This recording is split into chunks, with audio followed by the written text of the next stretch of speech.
Ethan, I live in Pune, India. I have been on Twitter for a while, trying to connect with new people, ideas of all sorts. But last year we started making this into something which we can, branch out into other platforms.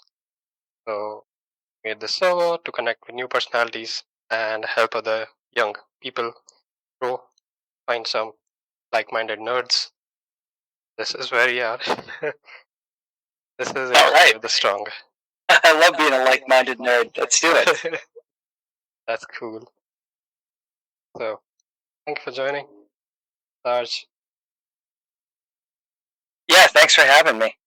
Yeah, so tell us something about yourself. Like, what have you doing? What has been working for you?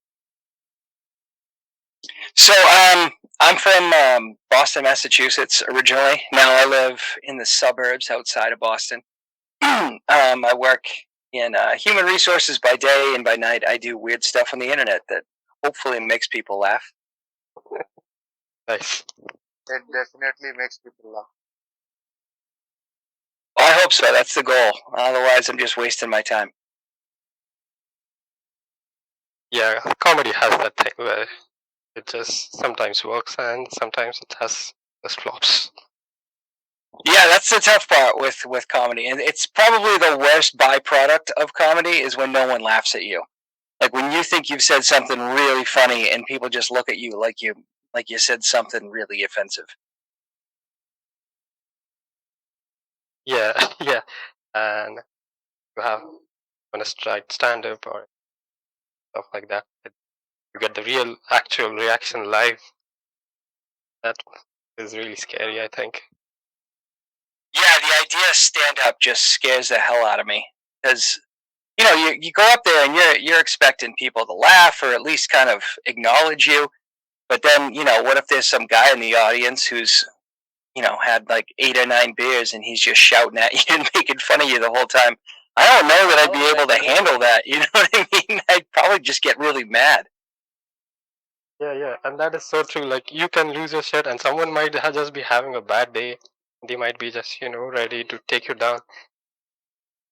Yeah, exactly. It's like you get up there, you put all this work in, and then some angry guy who's just been pounding beer all day is like, "Shut up, you're fat." They will heckle you with all sorts of things. If you have done some previous stand-ups, they'll recognize you for all the bad jokes that you've done. They'll show up at all the bad places. They'll There's keep so much bad jokes too. Yeah. Yeah, we have avoided comedy because we think that, at least I feel that you have to be kind of, know your audience first before you make some joke.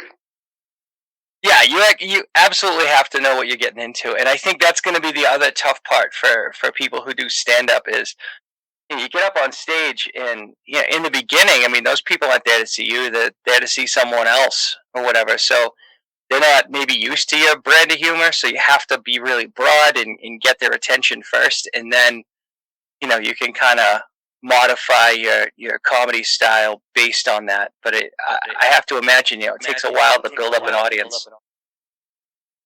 And yes, like it's easy nowadays because once you're all on social media, people kind of get to know you first, and then you kind of connect with them already. Once you book your tickets and stuff, you know what kind of people are coming to your show, right? I think yeah, in some ways, but in other ways maybe not. From what I understood, I talked to a couple of stand-up comedians, and they were saying that it is difficult to transition from Twitter to doing stand-up because your jokes on Twitter might work in one way, but when you get up on stage, you can't just read the tweet. You have to kind of act out your joke. And I guess they were saying that a lot of people who are very funny and very popular on Twitter still kind of struggle to break into stand-up because it's a different kind of audience. And then the other issue you run into is it's geographic too, right? So, here I am talking to some guys in India. You're probably not going to make it to a show if I did one in Boston. You know what I mean? So that's the other tough part. Right. And another thing is like you have to kind of build your stuff for stand up. Like your main jokes are going to be at the end. You have to build some kind of narrative. You have to build for that joke, right? And that doesn't happen on a tweet. Yeah, no, the tweet is very unforgiving. You have 280 characters to make your point, and honestly, if your joke is more than 140 characters, it's probably too long.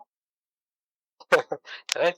People just laugh at the most common, like just one-liners make like always trend.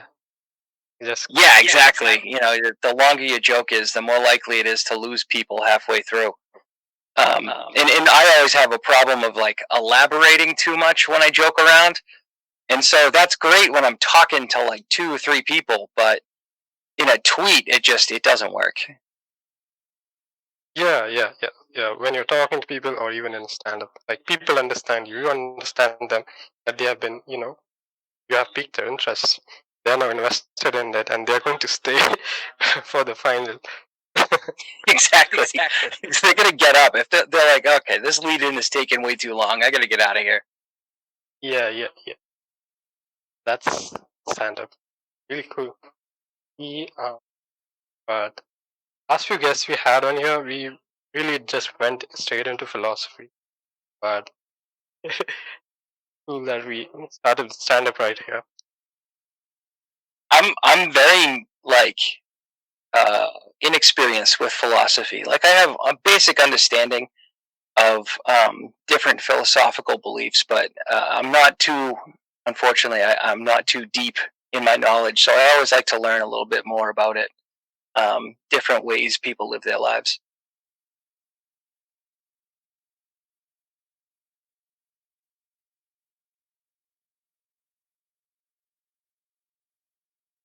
Yeah. People have really different ideas, and like we found them on Twitter talking about all sorts of things, but when they come in live, like in person, their voice, you kind of understand what kind of tone they have when they're talking. And this is really cool about podcasting, like you understand the Yeah. essence.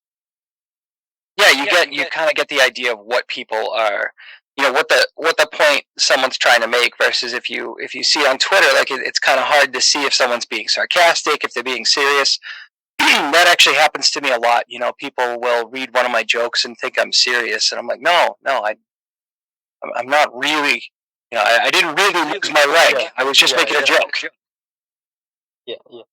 Well, thank you. Always first and stuff happens a lot. Well, I think social media plays a big part in that because people.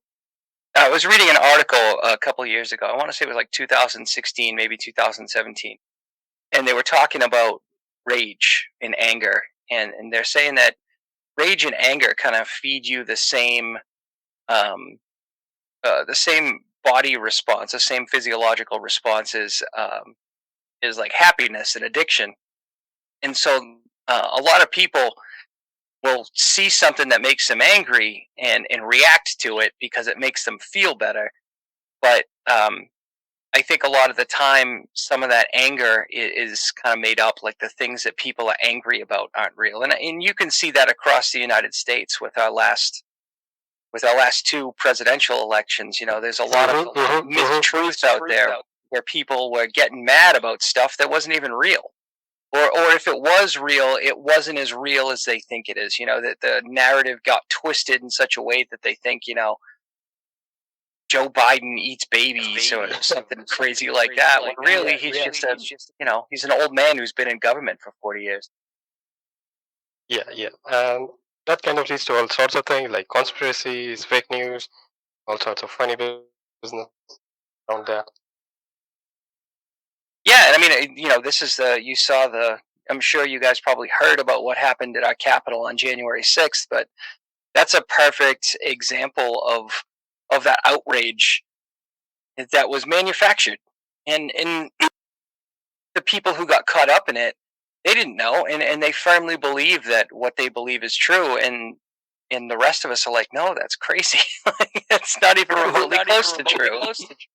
Yeah, but that's is where you kind of have to draw a line in activism and what do you call it? Real life activism, right? Being an activist. Yeah, activism in real life versus activism on Facebook or Twitter. I can't imagine attacking the capital of the United States of America because I read a tweet. You know, but these people did it. That's their world where they, some huckster on the internet was making up stories about our government, and they just happened to believe it. I mean, this is a country that's been around for 200 plus years. I mean, frankly, almost 300 years. No, not there yet. About 250 years. That we've been the United States, and our elections have been peaceful up until this point. And it just like blows my mind that that's what set people off. Yeah. What was the reason for that raid? You are referring to the capital raid, right? So, as far as we know, what we saw on Twitter or on the internet, it was like everyone was saying that Donald Trump incited the violence. He said something at his rally and shit, and he tweeted about it. That is what incited the violence. Well, it's sort of. So it actually probably started right before the election. The president spent a lot of time over the summer, or the former president spent a lot of time over the summer talking about mail-in ballots. Because in the United States, most people vote in person, but you can also vote via mail. And because of the COVID virus, a lot of people were voting by mail because they didn't want to be around people and get sick. And so President Trump kept saying that that wasn't a legitimate way to vote, and it was easy to steal the election that way. And I think a lot of people bought into it because people were trapped in their houses. They weren't really exposed to much outside of their homes, so they kind of fell down these crazy conspiracy theory rabbit holes. But by the time the election came around, all the people who were voting in person were voting for Donald Trump. So in the very beginning, those were the votes that were counted first, so it looked like Donald Trump was going to win the election.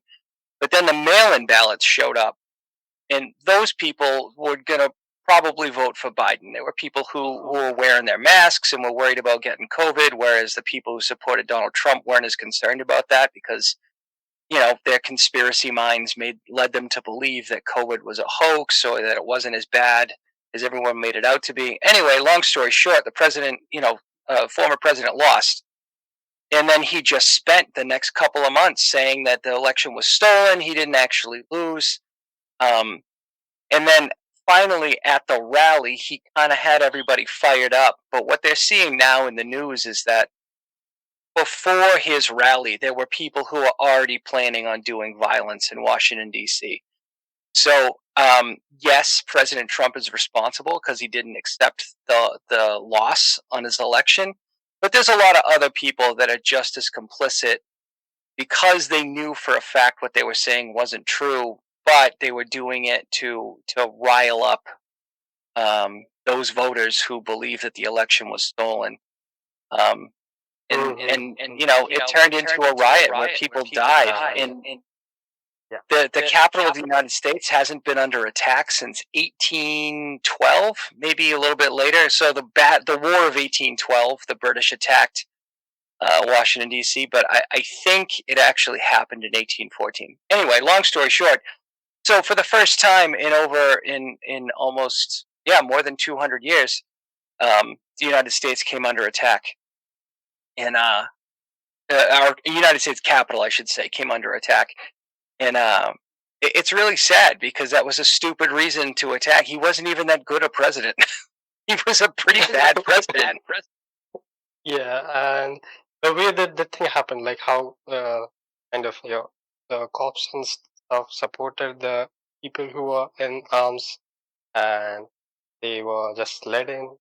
People were climbing over walls and falling, and the memes that came out of it, everything. Yeah, I mean that's really messed up too because some cops were on the side of the protesters and some cops weren't, and it looks like all the cops in one way or another kind of took a beating.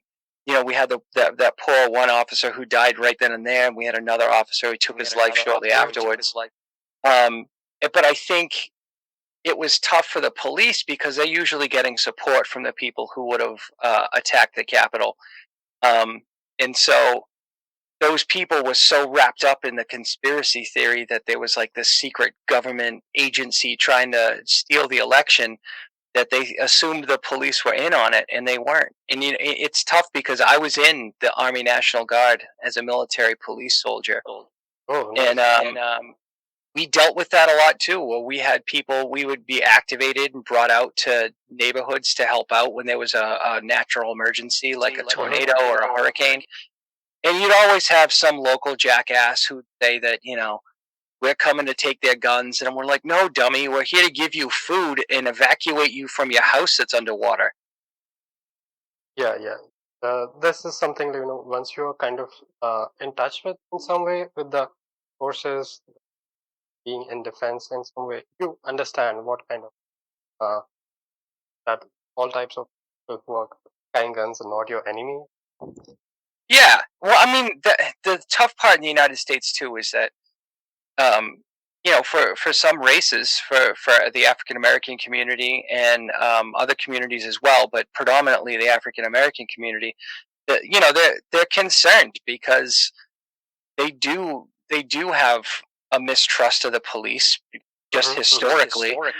And then, you know, you've got a lot of African American folks that are being killed by the police in different altercations, and very rarely is it, you know, okay.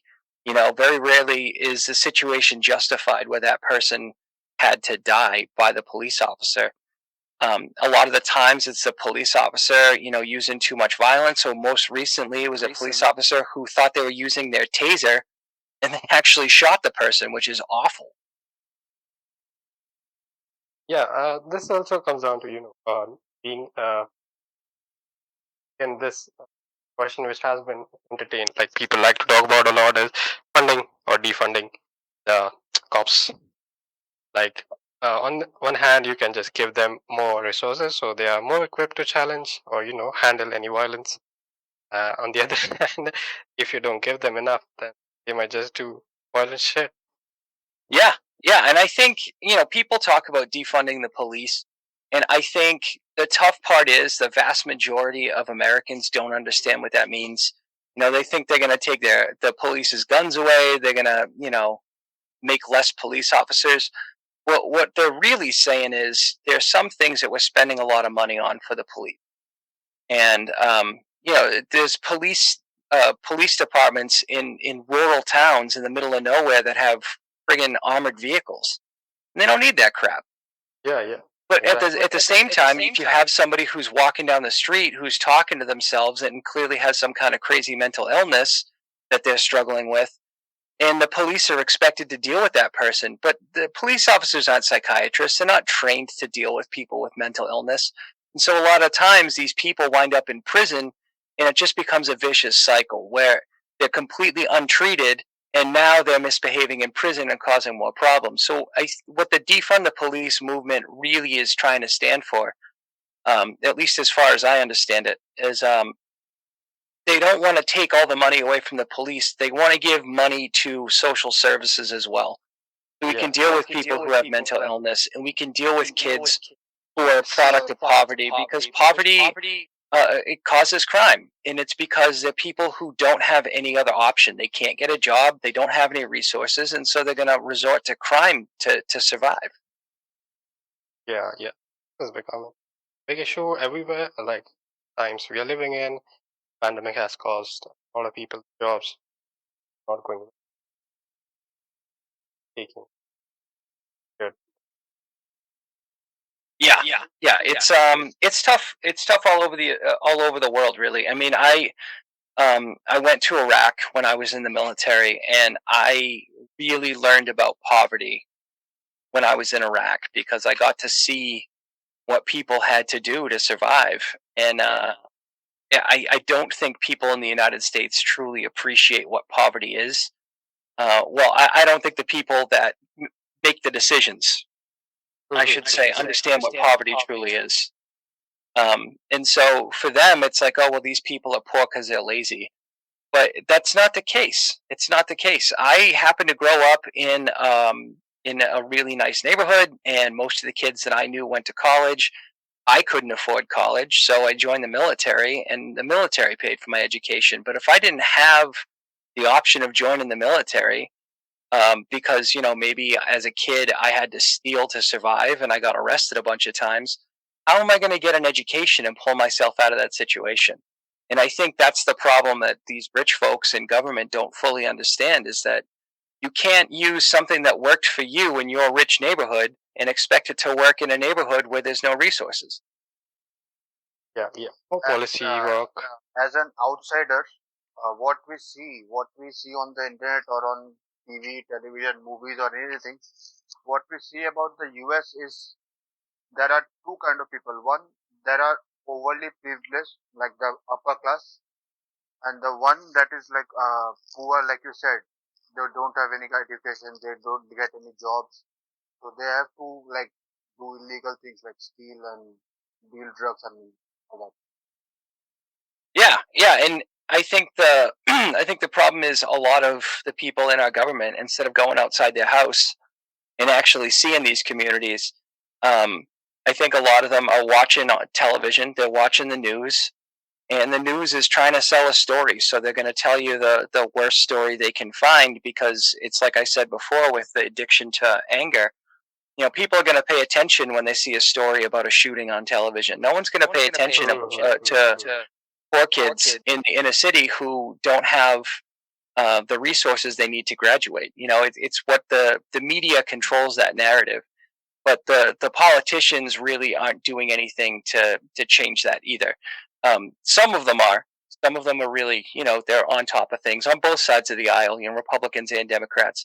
But I think a lot of politicians are just trying to stay in office, so they don't really care about changing that story or doing anything to learn about the communities that they maybe don't serve, but other people do serve.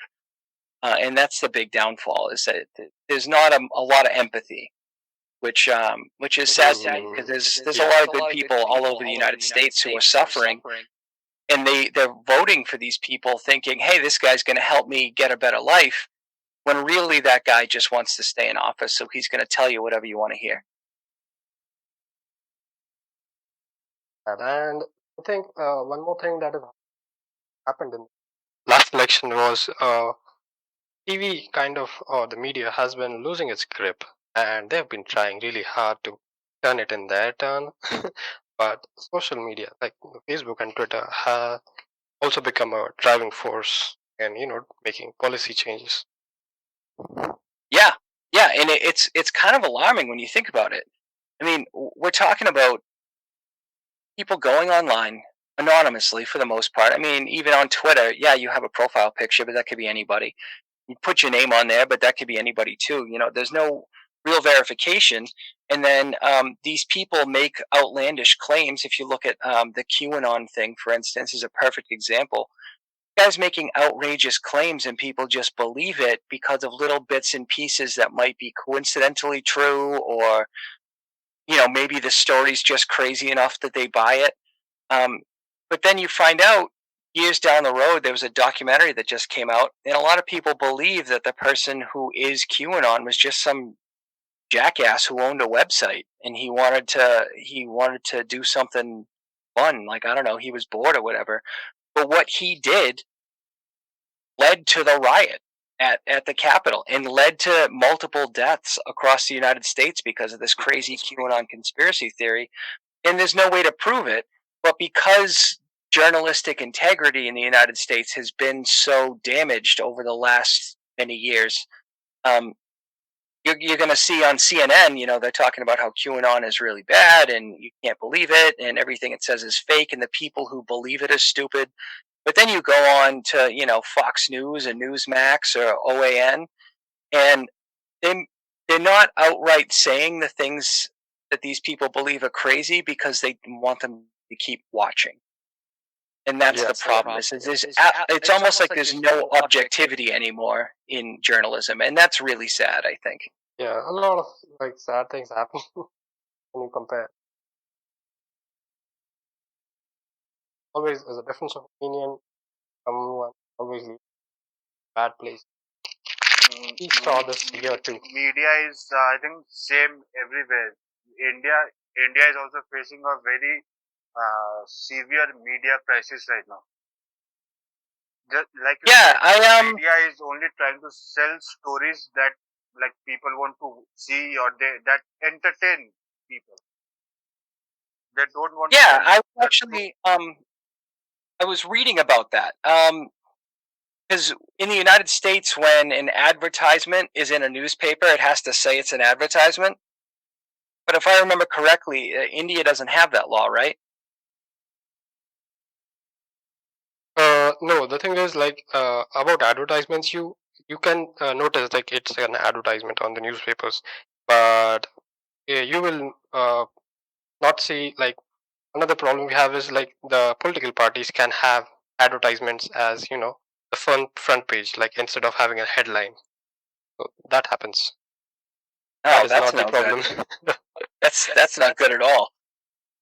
Yeah, for funding and stuff, political the major leading party will have when the elections are near, they will just put the front page as like vote for us.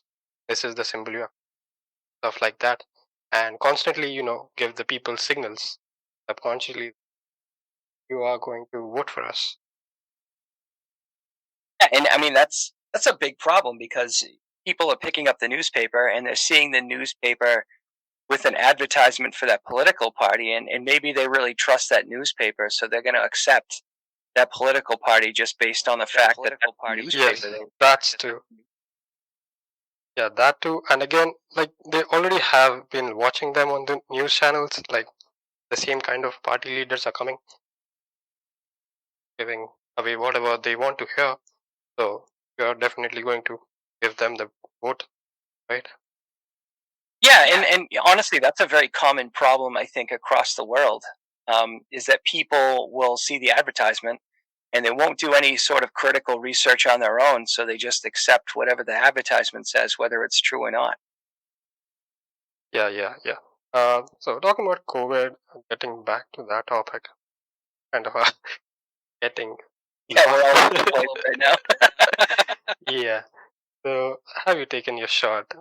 Vaccinated?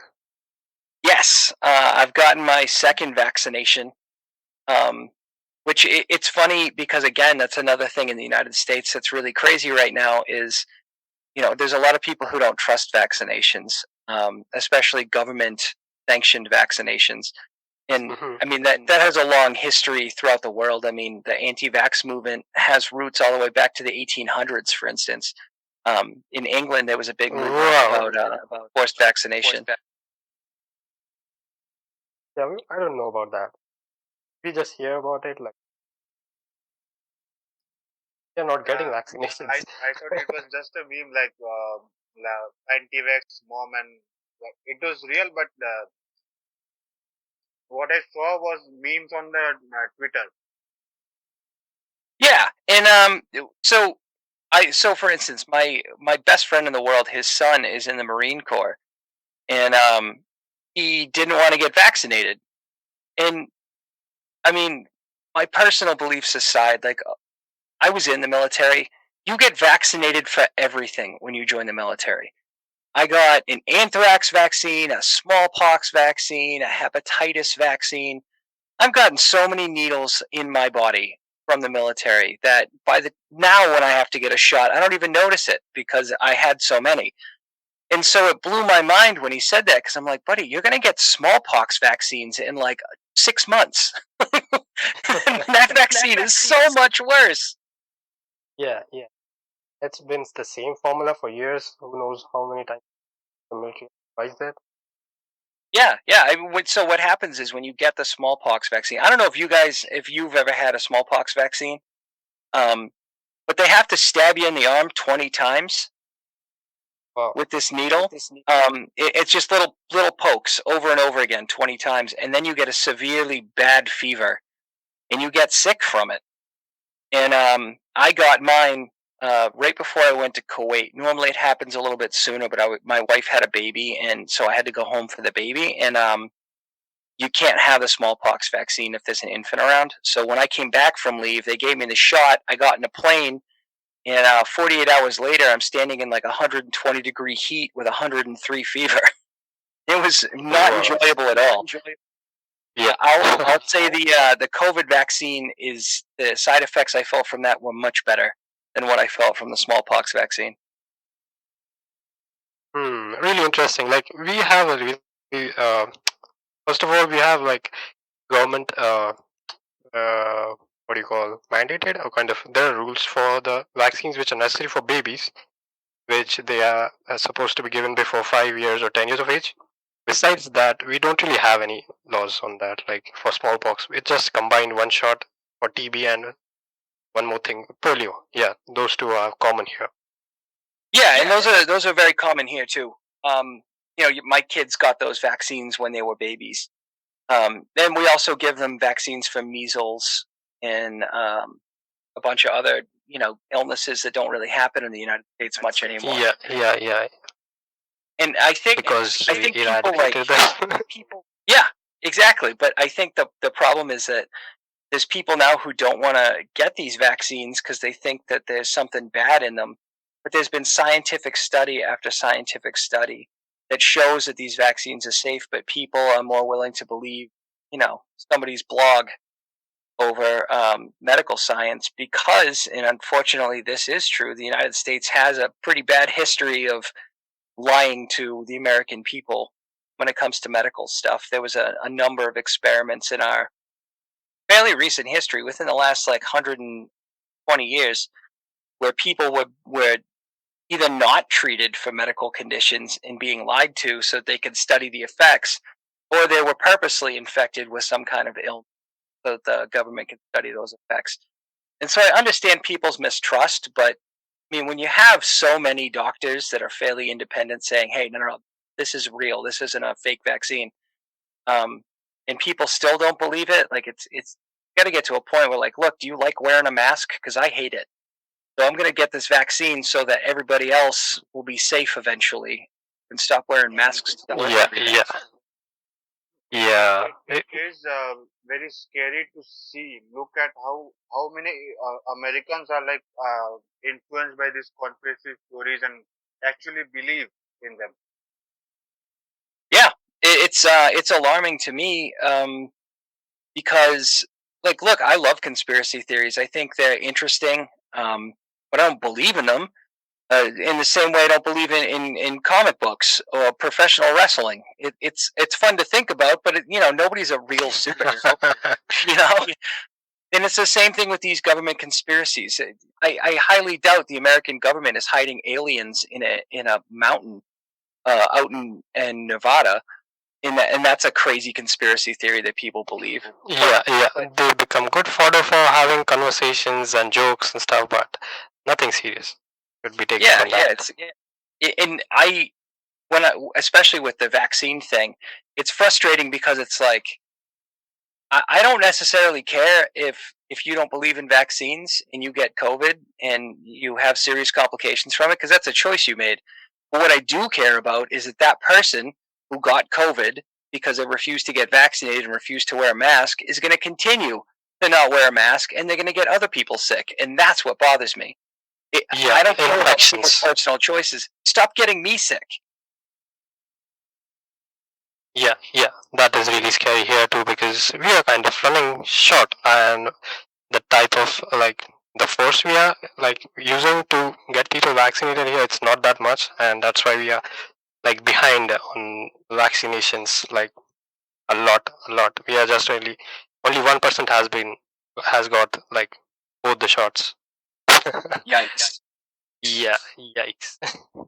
It's got to be tough for India too. You guys have over 1 billion people in your country, so that's a massive thing. I mean, the United States only has what, almost a little less than 300 million.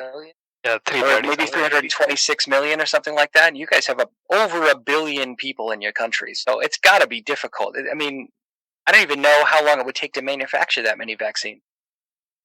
Yeah, we are manufacturing. We are exporting the vaccines. We have a lot like 1.5 billion or something people, but it is not practically possible to vaccinate everyone like in a short time. But we are hit by a second wave right now, and the government doesn't care anymore. Our prime minister and the ministers are holding rallies where the supporters are not wearing any masks, and they are coming out in huge numbers. And it's nice to see that dumb people don't just live in America. there are dumb people everywhere. Just America just gets highlighted very much. Well, it's just because we're the loudest dumb people in the world. I think that's it. I think there's dumb people everywhere. Exactly. People in other countries have at least enough self-control to stay quiet when the media is around.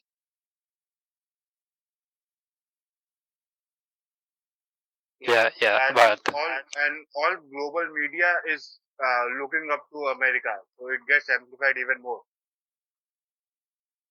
Well, on the behalf of the United States of America, I'd like to apologize for all the terrible things we've sent out into the world. Nah, America is entertaining for us. That's because we're like everybody's dumb older brother. We're just constantly doing dumb shit, and then you guys are like, okay, make a note. Don't do what they just did. yeah, Exactly. we are taking notes for both the things. Like half of them are like, yeah, this is cool shit. We are going to replicate it on our place. Like we have to do this. But half of them will be like, no, we are not going to copy anything. We're so good at being stupid. America's really cornered the market on the dumbest things you could possibly do. Our food is terrible for you. People don't believe in medicine. And they don't believe that the climate is changing, even though it's literally changing around them. Like I grew up in New England, so I'm born and raised in Massachusetts, and I can tell that the seasons are different. I can tell that there's not as much snow on the ground as there used to be, and sometimes there's way more snow than there should be. So not yesterday, but the day before. It's April, it's springtime in Massachusetts. So, and by April, the weather should be probably like 10, maybe 15 degrees Celsius. And it snowed. And it snowed a lot. It snowed the whole day. It wasn't like little flurries. It snowed the whole day. And that's not normal for April. That's not supposed to happen. Last year, I think it snowed in May. And then this year again at Halloween, which is, I'm sure you guys know, but it's a massive holiday in New England, especially. Yeah. Salem, Massachusetts is where witches like a, I don't know how to describe it, like a tourist destination for witches. So anyway, it snowed, and it was like the coldest it had ever been on Halloween. And everybody's like, oh, well, it's not global warming because it's cold. And it's like, yeah, but it's still climate change. And it's still not great. It is a shift. Yeah, it's a big shift. Yeah, and that is what kind of is setting the bar for everyone else in the media and the social medias, for the people just watching the biggest what do you call, oldest democracy, right?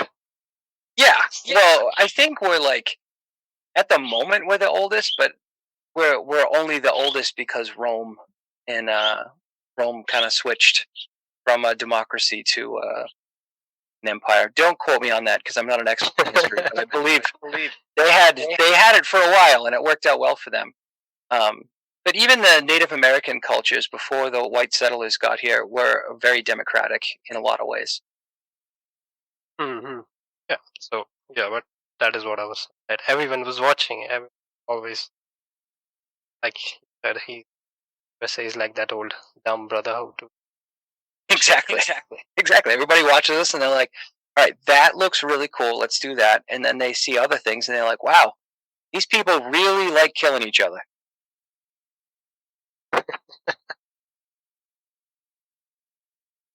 Yes. And fun, like going about USA in this view, because we just have a kind of focused view based on Twitter and based on TV shows, I guess. But having someone just talk about their stuff is really cool to listen, I guess. Yeah, it's what's interesting is we have the same view in the United States of India. We don't get we don't see a lot of your news, and when we do see your news, it's usually about your government or maybe some social issue that's going on in your country. But just like you kind of know about Americans from Twitter and movies, it's the same thing for us in the United States. For a lot of us, anyway, not all of us, but um, we're still learning about Indian culture. Now that there's a large influx of Indian immigrants to the United States, it was certainly a great experience for me to learn more about your country and about different cultures and stuff. I went to a college that was very international. So I met a lot of Indian kids that came to the United States to go to school, and so that was a really good experience for me to learn a little bit more about cultures from around the world. Nice. Yeah. So talk to us about like what are the things like you've been working on, like on YouTube and SoundCloud. Tell us about your podcast if you want to plug it. Oh yeah, sure. It's been tough with COVID. I just got my second shot, and my younger brother has been vaccinated too because he works for law enforcement. So we haven't recorded in a while. It's been really difficult to get together. But we're going to record a new episode this week. It's called Citizen's Guide to the Supernormal, and we just talk about supernatural stuff. We talk about ghosts and aliens and conspiracy theories and all the weird, crazy things that come out of the United States and other countries as well. But it's a lot of fun. And then as far as YouTube goes, I haven't put out a lot of videos because I've been working a lot. But my YouTube is just me making jokes, and hopefully people laugh at them. I post a lot of the same videos on Twitter, and I partner with my next door neighbor, Maynard, who's a technical genius. He's a weirdo, but he's a technical genius, and he does all the editing and video stuff, and I just kind of show up and act like a jackass. And yeah, that is cool. I love your videos, man. The Boston accent videos, I love them. Thank you. Yeah, it's it's funny because it started out as like a one-off joke that I had with a friend, and then it just kind of spiraled into this thing because it's something that it really does happen with. Like you'll be talking to one of your friends, and they'll start telling you about a movie, and just the way people from here talk, it makes me laugh because I grew up. My dad had a Boston accent, my mom didn't, and so my mom always tried to get me to hide my accent because when I was growing up, you wouldn't get people were worried that you wouldn't get a job if you had a Boston accent because you kind of sound dumb, you know. But now that's not really the case anymore. So now it's you can make fun of the Boston accent because it is kind of a funny sounding accent. And the way people talk about things here is really funny too. Yeah, I believe you actually blew up on Twitter because of your like the Boston accent video. Like I found you on Oh Twitter, yeah. like I was like I had my previous account which got deleted. So I was basically in Indian Twitter only, but I somehow found your video, your account. Someone might have retweeted it somewhere, but I loved that video. Then I started following you and started posting more of those videos. Yeah, and you're right. Those videos really were the springboard that got my numbers up to I don't know where they are now, like 30 something, 30K. But it was funny because I started getting a lot of Indian followers when I first started getting big, and I was like, wow, I must be like maybe I'm a celebrity in India. must have been me. Yeah, it's your fault. You started the trend. So I do see my Indian followers a lot. I see the Hindi fonts, and so I'm sorry, I probably said that wrong. But I see the Indian fonts, and I click on it and translate the message because I always want to see what people are posting in other languages. I want to know what you guys are talking about. But yeah, I've got a lot of Indian followers. I love it. Yeah, so keeping a watch and kind of keeping a track of other ideas, it's kind of what has brought you here. So that has been really kind of, and you have to kind of go through your channel because I don't know what kind of Boston videos accent he's talking about. I did listen to one, but I didn't understand. Like half of them are difficult. That's okay. That's some of the things that I say are a little inside baseball for New England too. We have different words for things. Well, across the world, every region has a different every culture different word for things. Yeah, and so we've got really weird words for things like when you read the English language, you kind of spell things out phonetically sometimes, and in Massachusetts it doesn't sound like it's spelled at all. Like we have a town called Worcester, and it is not spelled the way it sounds.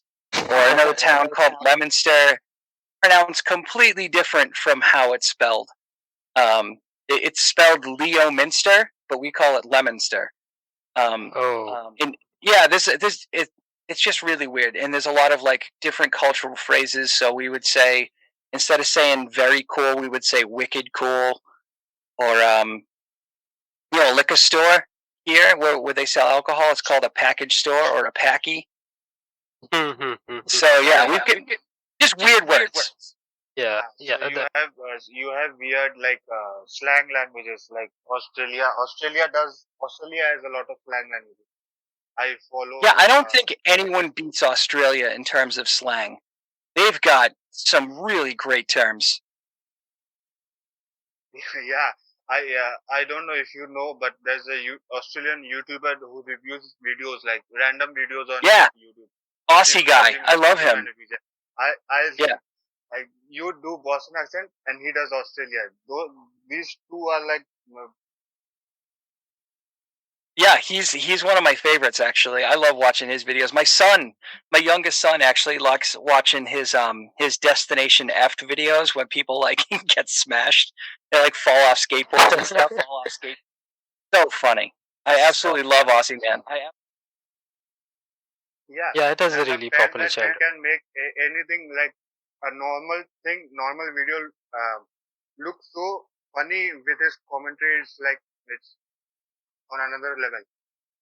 Oh yeah, absolutely. The way Australians say things is just hilarious to me. I used to work with an Australian guy, and we would make fun of him all the time because we'd ask him what they'd call something in Australia, and he'd say it, and then we'd just start howling laughing because it just sounds so different from what we're used to.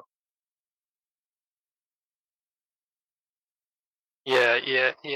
I can understand how it goes because we do that all the time here for people. Like every state has its own kind of a accent to each language, and if you just even ask them in Hindi, it sounds so different, and it might becomes an inside joke for like in offices and kind of working places. Just grows like that. Yeah, we have that here too, because people in the Midwest call soda or Coca-Cola, they call it pop. And then down in Georgia, I guess all soda is called Coke. And so, even regionally, people make fun of that. Up here in Massachusetts, it used to be that way. It's not so much anymore, but up here, soda used to be called tonic. And so I asked for a tonic down in New Jersey when I was a young boy, and the people there had no idea what the hell I was talking about. They must be wondering he wants some medicine or something. Exactly. No, this guy thought I needed some hair care products. That's what he literally thought I was asking for hair care products. I was like, no, I want a soda. This is the wrong place for that. Yeah. Yeah, well, you're not going to find any shampoo here at the taco stand. Right. Yeah, it becomes a good kind of a place to find comedy material, like good place. Becomes funny. Yeah, I think. Yeah, differences. I think if you highlight them appropriately and you don't really make fun of the people who are different from you, but if you just kind of highlight the difference, I think a lot of people relate to that and find it funny. I see on Twitter all the time people say, "Did anybody else say this as a kid?" Then it always sparks a big conversation. It's pretty interesting. Yeah, it just goes down threads and then DMs, and you really connect to that. Just having able to pick up that term just makes you so much more kind of gain social capital. Yeah, absolutely. It's a good way to relate to people you've never met before, is to find out about their culture and then make fun of it a little bit. But making fun of your own as well. Yeah. But always making fun of yourself first, so they are comfortable getting joked on, ridiculed off. Well, yeah, I don't want them to think I'm around here we call that big time in somebody, where you think you're better than them. But yeah, you never want to make somebody believe that you think you're better than they are. At least that's what I try to do when I joke around with people. Is I let them know. First of all, I'm an idiot. Now we can joke around. Yes, they have to kind of convince. Yeah, when you play yourself, when you downplay yourself, it is it becomes easier to make fun of others, and they don't get offended much because you already downplayed yourself. Exactly. They know. They're like, okay, we're on the same level. He is also dumb, so we can enjoy this moment together. Nice. Yeah. So you're big into comedy. We can consider that, right? You're kind of. I mean, I like comedy a lot. Obviously, it's something that that is fun for me, and like it's natural for me to kind of approach things from a funny way. But I wasn't always into humor. A lot of the time when I was younger, I was actually really introverted. It just over the years as I got older, it became easier for me to kind of put myself out there, and a lot of people that I became friends with kind of responded well to it, and then it just kind of grew from there. Yeah, so becoming a kind of a class clown was the thing for you. Yeah. I was kind of a class clown, but not until actually after I got out of school. But I still, like in school, I was pretty quiet. Like I was loud around my friends, but if I was in a public setting, I didn't really act out too much. Yeah. But then I graduated high school and just out in the world making friends, and I just became louder and louder, and now I'm probably my loudest ever. Louder on the internet too, as well. Well, yeah. I mean, if you can't be loud on the internet, where can you be loud? Yeah. Right. So, any favorite stand-ups or comedians you have or you idolize? Yeah. There's a guy named Tom Segura who is freaking hysterical. Yeah, I have heard him, I think. I like Richard Pryor. He's really funny. George Carlin was a brilliant comedian too. Yeah. There's a guy, Mitch Hedberg is really funny. But yeah, I like most comedy is pretty there. Like I'll watch any comedian. It's whether I keep watching that I think makes the sign of a great comedian. There's some that get out there and they're big name comedians, and you listen to the jokes and you're like, man, it's not really that. Like I see why this is funny, but it doesn't make me laugh. But then you got guys like Dave Chappelle, for instance, who completely change their style and they're still hilarious. And that's the thing, like kind of being a comedian, you have to reinvent your style, and just if you're able to do that and still get that same audience, you kind of made it. Like, you are. Absolutely. You don't want to. I see comedians now that are doing the same bits they were doing 10 years ago, and it's like, try something different. Branch out a little bit. Yeah. So for me, like nowadays, I think like comedian that I listen to is Andrew Schultz. For some reason, he is doing great, I think. I don't think I've heard of him. Andrew Schultz, did you say? Schultz, yes. SCHULZ. I'm gonna have to check him out. Yeah. He is cool. He has a growing podcast too. Like his Patreon is really good, and yeah, he has been doing the kind of stuff like I'm into, like which is just not giving any considering any limitations. Being what do you call sane. Yeah. I think the best comedians are the ones who push the envelope a little bit, maybe make people a little uncomfortable, but also make them laugh. There was a big comedian in the United States named Lenny Bruce, who kind of opened the door for the comedians for modern comedy. because you got arrested a lot for swearing on stage. And now, I mean, you go to a comedy show where the comedian doesn't swear and you're uncomfortable. Yeah, that's the thing. Like, if you kind of make your audience comfortable in any way, it just works. But sometimes you have to swear, or people don't get you. Yeah, it's the best way to get your point across, and it's a good way to kind of shock people out of their comfort zone. So when they hear you, use a swear for emphasis, it kind of they're like, "Oh wow, he really meant that," and then catch people off guard and make them laugh even more. Yeah, George Carlin did it very well, and I think right now Bo Burnham or Burham, I don't remember his last name. Bo Burnham, he does musical comedy, something like that. Yeah, he's really funny too. You're right. I've seen him. Not only I've seen his stand up, but he's also been in a couple of TV shows as well. Yeah, he does what you said. He just takes you off guard with his jokes and songs, and it just surprises you. Yeah, and I mean that's the kind of stuff that makes me laugh. Like the crazier, really out there things that you weren't expecting is usually the stuff that gets me laughing the most. Cool. We have been kind of the comedic scene here, like and the stand-up scene. India hasn't been really big. It has been growing steadily though, since YouTube and other stuff have been happening. Like there have been really few comics in India. If you can, like, really, you cannot count on them on one hand. 4 or 5 maybe.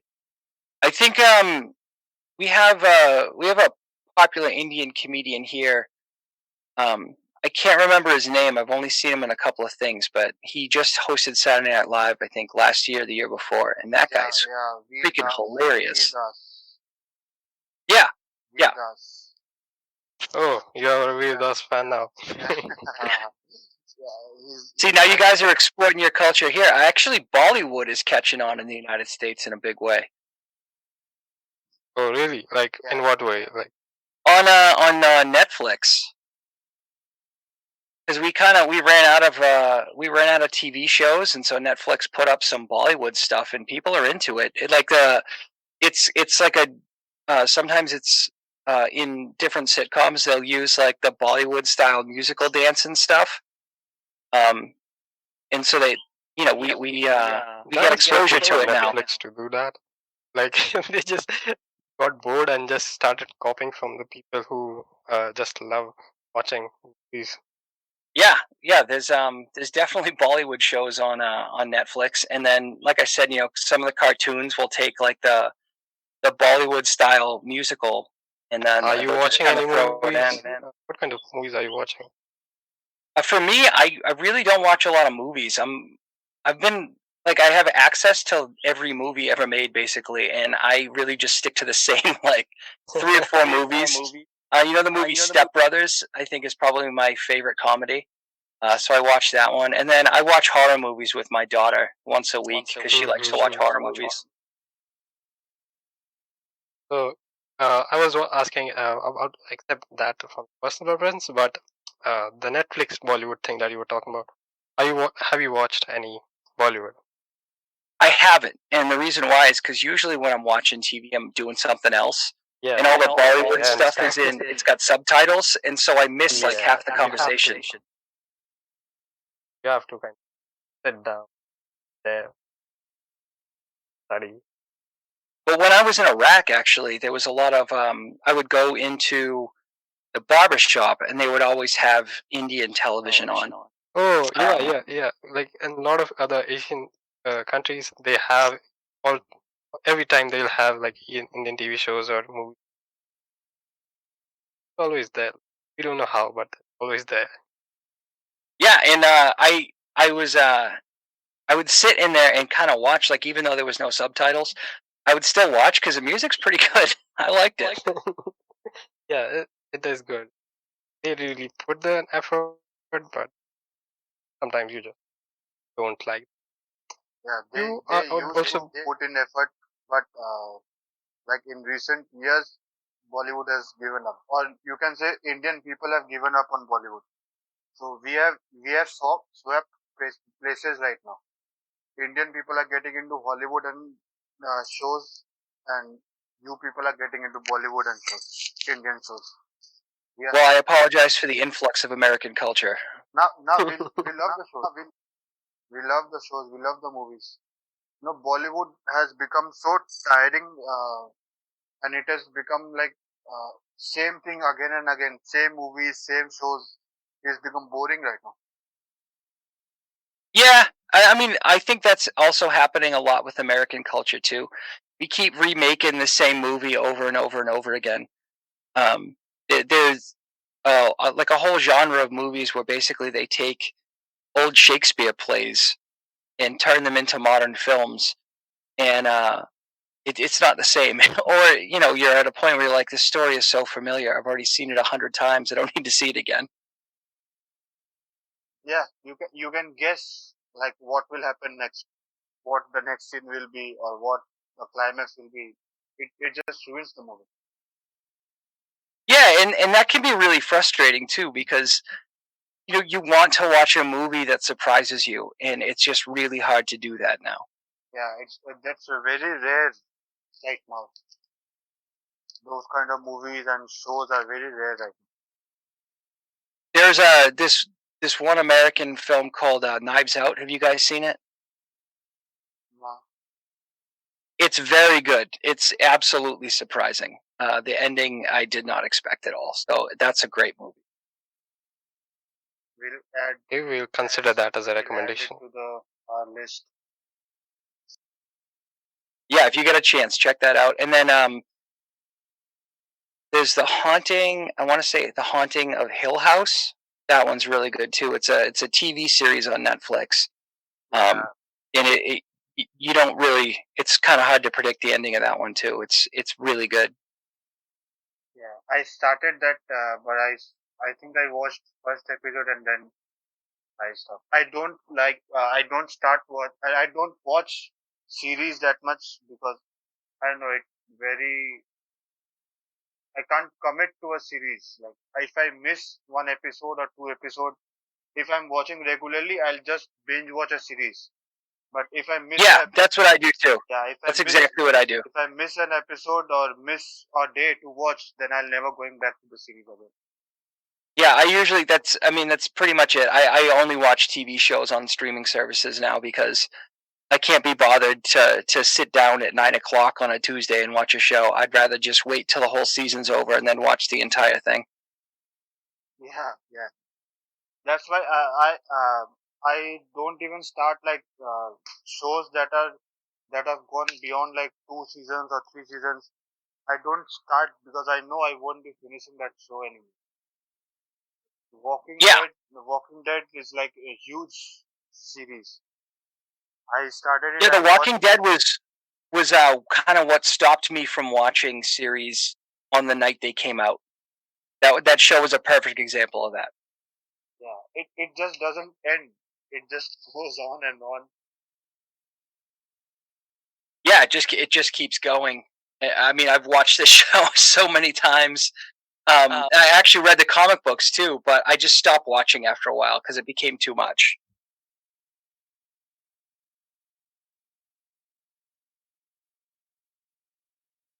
Yeah. Anything else like besides movies and TV shows? Are you into reading? Do you read like books? Yeah, I do actually. I'm a big fan of Hunter S. Thompson and Charles Bukowski, two authors that I really like. They're two wildly different authors. Charles Bukowski is very blunt and to the point, and Hunter S. Thompson is very funny and crazy, and he writes really elaborate descriptions of things. But in terms of reading now, anything new that I read, I mostly read a lot of nonfiction. I like to learn about history and politics. I read a lot of the books that came out about the Trump presidency and a lot of true crime books. Like I just finished The Night Stalker by Philip Kahlo. That was really, really good. It talks about American serial killer Richard Ramirez. Yeah. And you have written books. You have Amazon link in your Twitter bio. Your books. Yeah, I wrote 2 short stories, and I just published them on Amazon. I want to write more, but finding the time to sit down and actually write a story and then edit it and have somebody else read it and make sure it looks good. I just haven't had the time for it, but I really do like to write, and hopefully once things settle down a little bit with the pandemic, I'll be able to fall back into the groove. I feel bad complaining about not having time because there's so many people that are out of work, but I work, 10, 12-hour days, almost 5 days a week. So I can understand the situation. yeah, so when I'm home, I just want to spend time with my kids because they don't see me that often. Hmm. That is cool that you have these books coming out and you have podcast too that you have to work on. Yeah, I keep myself really busy so I don't get bored. Nice. Yeah, that is why we have trying to reach out to new people, talk about things. This is why we started this server, or you can say this podcast. No, we had no plans. Like we were talking, we had no plans of starting this podcast. No, all of, everyone you see, like right now, who is listening or anything, we have never met in real life. We have only met on Twitter, like couple of years ago. We have been talking to each other, and then during this pandemic, we started this server, and we started talking here. We started talking about anything we wanted, anything that was trending on Twitter. We discussed here, and then slowly and steadily we thought we should bring in guests. So we started unrecorded podcasts, just us talking to new people and getting to know each other. Then we started recording and like putting it up on YouTube for others to listen. And I think it's a great way to connect with people. It's a good way to. It's like what we did earlier today, just talking about the differences in our culture and the things that are going on in our country. I think it's a good way. I think people complain about social media making everyone more distant, but I'll tell you, before social media, I wasn't talking to people in India. I wasn't talking to people in Australia. So I'm learning about different places and meeting new people. And yeah, I'm not meeting them in person, but it doesn't matter at this point. Yeah, you get a lot of insight from different kind of people, different kind of cultures. Yeah, it's really helped educate me to be on social media. It probably for a different way than maybe some of the crazier Americans, but for me, I talk to people and I find out what their experience is like, rather than just kind of reading tweets and just assuming that's the way the world is. So it's kind of interesting what social media has done, because it's made the world a little bit smaller, even if it's made it also slightly more dangerous. True, so true. It just connects people in different areas and like understand better of just reading their tweets, as you said. Yeah, I think it's important that we interact as a civilization, and people from other countries get to know each other, because I think it could solve a lot of the problems that we face in not understanding why certain cultures do things. The more you learn about other cultures, I think the news stories make more sense to you. And you're like, oh, okay, well, it may seem weird that they do that to us, but if that's a totally normal thing in that country, then we can't really complain about it. Yeah, and it also flattens the culture. Like you can connect with anyone, and like in the olden days, only people who are able to travel or connect with, had access to, routes, were able to go from one place to another. But now you can just find anyone on Twitter and get them to talk to you. I'll tell you, like you're absolutely right about the travel thing. I didn't know anything about the Middle East, and the only understanding that I had of it was what I learned from the news and what I learned in school. And so to actually go to Iraq in Kuwait and meet actual Iraqis and people from all over the world who are there, working for our government or other governments, it was really eye opening. I learned so much about other cultures and had a much more three-dimensional understanding of what was happening in Iraq once I got there and met the people. And I definitely became a lot more sympathetic to the average citizen in that country, because it's like, Hey, you got all these jerks from America wandering around, driving trucks, and these people are just trying to live their lives, and we're over there fighting a war, and it's like, these people kind of just want to be left alone. Like, can we just be nice to them so they feel a little bit better? We'll worry about the bad guys, we'll fight the bad guys, but let's leave the civilians alone and let them live their lives. Let's try to stay out of their way. Mm-hmm. Right. And that also brings you to a place where you're able to respect your brethren who are living beside you, because that also makes you more.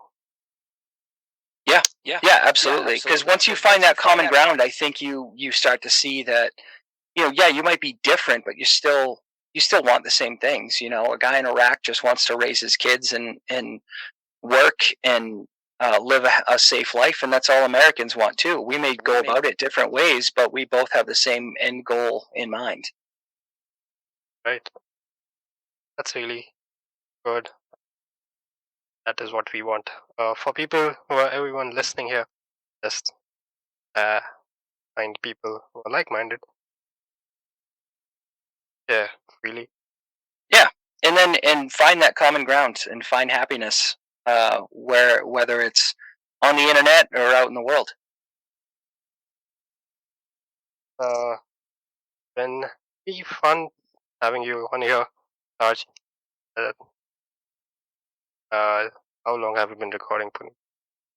Probably about an hour now. Yeah, I think it's more than an hour.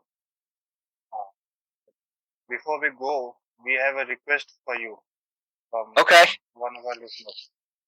Okay. We have read Radhika. She wants to listen to your funny Boston accent. Say something in Boston accent. Okay. Geez, put me on the spot.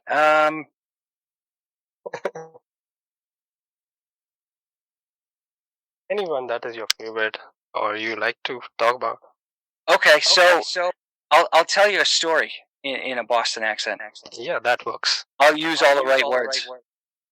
So the other day I'm in my car, I'm driving down the street, and I come up on this stop sign, and you can't take a fucking Yui there. It's unbelievable. I'm like, guy, I just got to get on the other side of the fucking road. What are you doing? Why can't I bang a Yui? So you know what I did? I fucking banged a Yui. Boom. State throws on his lights. He pulls me over. Then he comes up and he says, "Hey, nice Red Sox sticker. Here's a warning, but only because you're a Red Sox fan." Also, that never happens here. You get a ticket no matter what you do. But state troopers are called staties. So when you want to make a U-turn, it's called bang a Yui. Right. I have heard. But yeah, you gotta check out my YouTube for more Boston accent stuff where it's actually funny and not what I just did. It's Sarge the Destroyer on YouTube. So if you just go youtube.com/Sarge the Destroyer, that's my account. Yeah, link will be in the description whenever this goes live on YouTube. And the link is already in the server. We have posted it. Okay, awesome. I'll make sure I retweet it. Just send it to me in a DM so I can send it out to everybody. And check out my podcast if you have a chance. It's Citizens Guide to the Supernormal. And then I'm on Twitter at Bastard Prophet. So BASTARDPROPHET. Nice. Yeah. It was very nice talking to you, and thank you for joining us. Yeah, thank you so much for having me. This was awesome. It's not normally my podcasts that I go on aren't normally like this. Normally, we're talking about something completely insane. It's nice to talk about normal things. Yeah. We just want normal people talking about normal stuff. It is just comfortable. We were afraid that you ghosted us. Oh no. Yeah, we thought you ghosted us, and we were like, shit, we have to find a new guest for today. No, I wouldn't do that to you. I honestly, I knew when I got out of work that there was no way you guys would still be awake. Because I did the calculation on my phone, and I was like, oh, it's like 2 a.m. in India. I can't imagine these guys are awake. So I just made sure I woke up early today to message you. Anyways, thank you. And thank you for having me. You guys have a great night. Yeah. Any suggestions how we can improve or how we are doing right now? Because we are all like, this is what we call in India jugaad. I don't know how to say what to say in English. This is like snappy. What do we say good jugaad in English? You can call it makeshift or what do you call it? Oh, yeah. Just meet up. We are not You know what trying though? it. Most podcasts are, and the more and more you do it, the more and more you'll fall into a groove. I think you guys are doing fine. You're asking great questions, and you're having a conversation. What I like about your show is that you guys don't talk over each other. We tend to do that on my podcast sometimes. It's mostly me. I just talk too much. But no, I think you guys are doing it. You're doing it right. You're asking questions and having good discourse, and that's the important thing. I would just keep going. Yeah, we it's like also cool. the whole goal of this thing is to know the guest, to know about them. If we are talking about over each other, then the whole goal is missed. Whole goal is Yeah. like missed. No, I think you guys are doing great. Yeah, thanks, Thank you very much. Sarge, for having, for coming down, downloading the Discord. I don't think you use Discord that often. I've never used it before, so. But I'm fairly quick with picking up technology, so it was pretty easy to figure out. But yeah, I've never used it before. Thank you. You were one of the easiest guests who like joined and started. That is why I was saying that we would like set up yesterday, because it takes time for new people to join Discord and then discover how it works and then start recording. Oh yeah. Sorry, hopefully I didn't give you guys too much anxiety when you're like, oh my god, hopefully he figures this out when he gets on. Nah, you were great. It was really smooth. All right, guys, take it easy. Okay, have fun, Sarge. Thank you for joining us.